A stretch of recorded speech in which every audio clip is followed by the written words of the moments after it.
I believe this is a good spot for us to rest. It's too dangerous to keep walking after nightfall. Plus, we'll need our strength tomorrow when we face the enemy. As soon as the sun comes up, we'll continue our journey. How does that sound to you? I'm glad we're on the same page. Though I suppose the two of us are usually in sync. That's why we're sent on so many missions together. There's no one else I'd rather have as my partner. I mean my partner on missions. Sorry if that sounded a bit strange.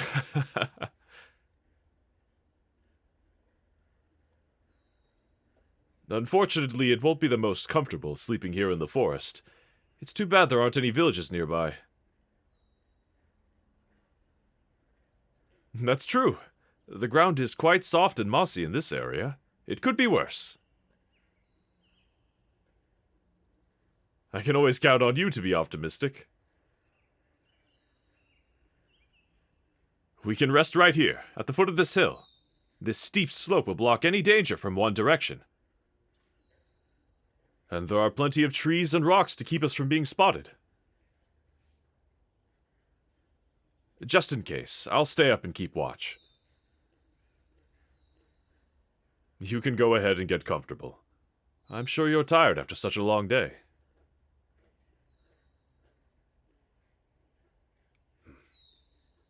No, please. I insist. I don't mind staying awake. I can sit still here and rest my body without sleeping.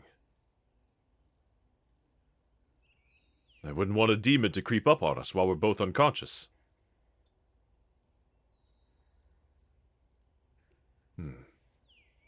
That's true. We could sleep in shifts. But I'd like you to sleep first. I want to make sure your strength is up in the morning. Then I won't have to watch over you as closely. Oh, I know you're more than capable of taking care of yourself. I didn't intend for it to sound like I was belittling you. It's just, well, you're my dear friend, so I can't help but feel protective over you. So, lay down and get some rest, all right?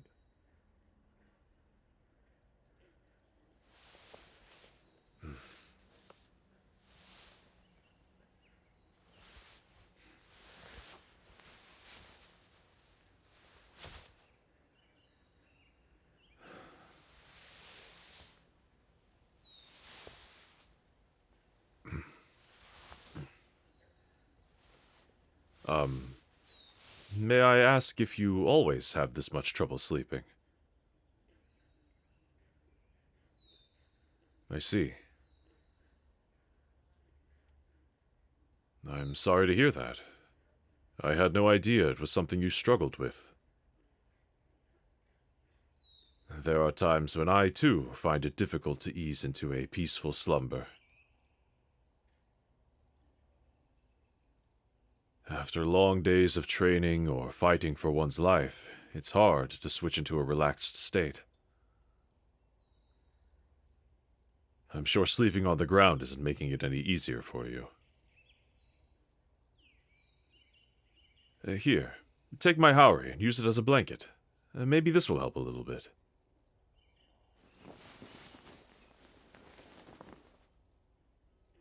Now at least you're nice and snug. Is there anything else I can do to help? I find that it helps me to focus on a particular sensation, such as the sound of crickets chirping, or the feeling of the night breeze on your skin. When you bring yourself back to the present moment, it's easier to relax.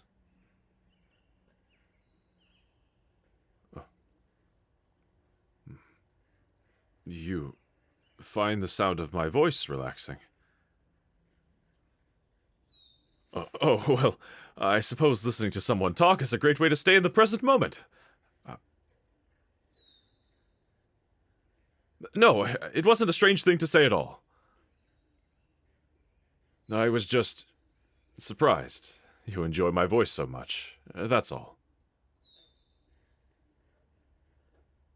If it helps you relax, then of course I'll continue speaking.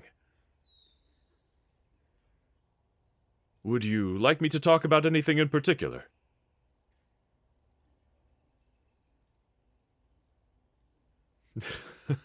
It doesn't matter to you as long as I continue talking. Well, all right then.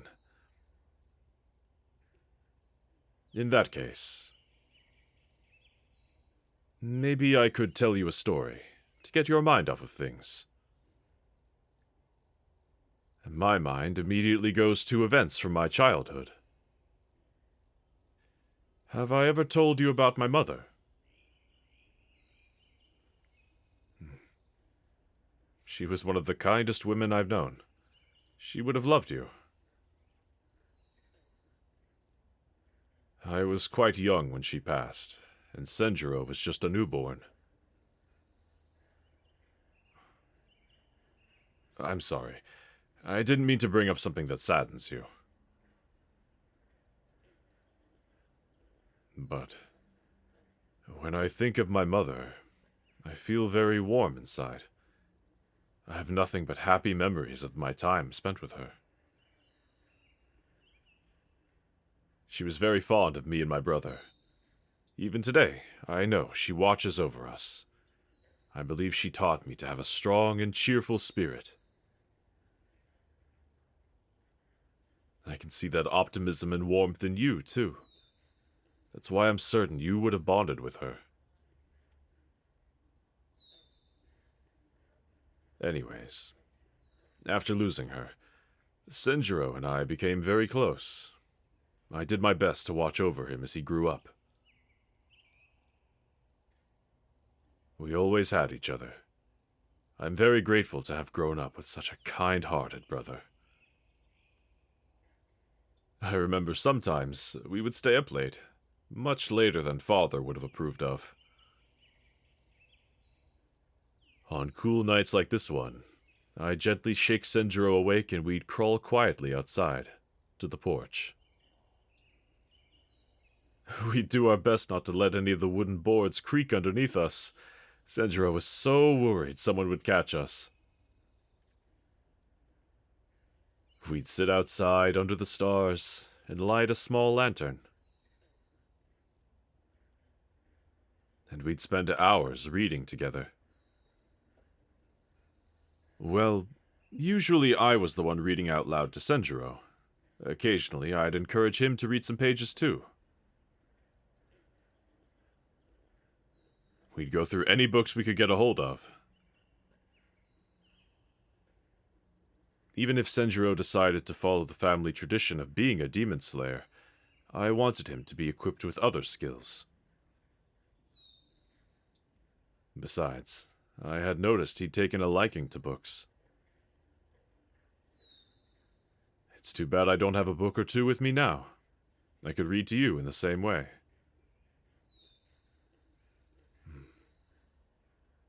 You look like you're getting quite sleepy anyways.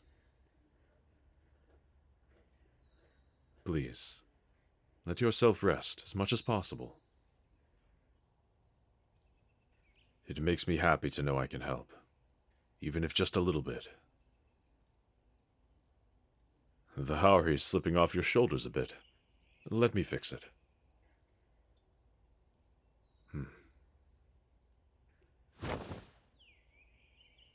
Alright, where was I? Right, I was saying it's a shame I didn't bring a book. It's no matter. I still remember a story or two from my childhood. I'll tell you a short one from memory. You'll have to forgive me if I get some of the details wrong.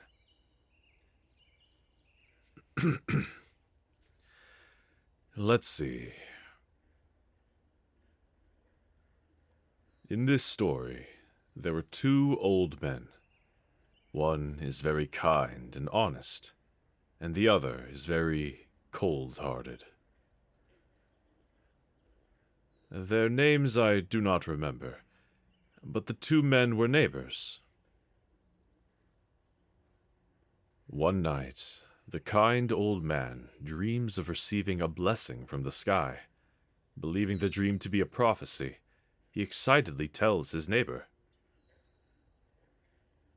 But the mean old neighbor is jealous, so he lies and says that he had a dream about receiving blessings from the earth. A few days pass. The kind old man is working in the field as he usually does, but one day he watches as a pot sprouts from the ground. He remembers that the mean old man mentioned a dream about blessings from the earth, and, being an honest man, he decides to give the pot to his neighbor. The mean old man takes it inside, but he finds nothing but a snake inside the pot. Believing he was deceived, he is angered. He climbs onto the kind old man's roof and throws the pot down through his skylight. At this moment, the pot explodes into pieces of gold. The kind old man cheers as he had finally received his blessing from the sky. It is said that the kind old man became very rich. I think the story went something like that. It's a simple Japanese folk story, but its meaning holds a lot of value. I like to think that honest people will always be rewarded. Even the earth knows who is kind and who is not. Let's see. Maybe I can think of another story.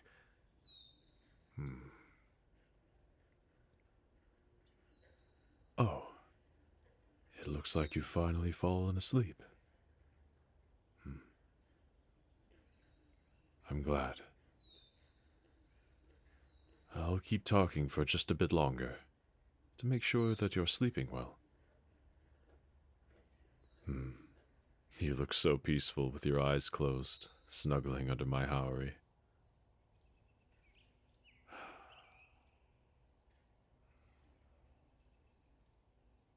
You know, I've always loved you.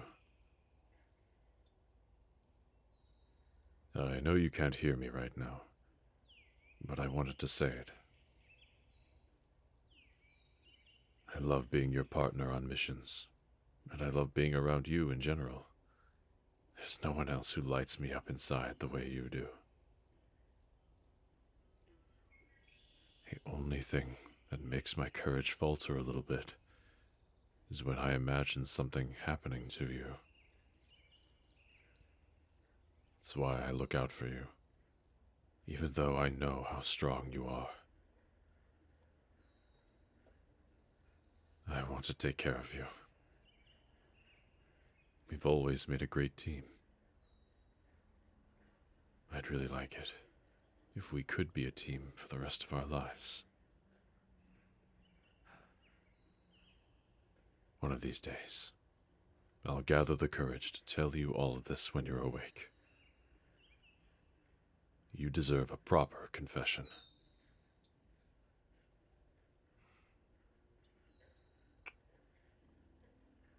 For now, rest well, my little flame.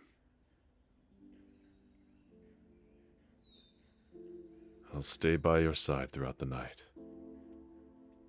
And when you wake up, I'll be right here, waiting for you. Oh, little flame, I'm glad you're still here. I was worried you would leave without liking this video or subscribing to the channel. You can also commission your very own audio. If that interests you, please head to anigomi.com/commissions. When you commission, the possibilities are endless, so set your heart ablaze. Now, you must get some rest. I'll watch over you. Sweet dreams, little flame.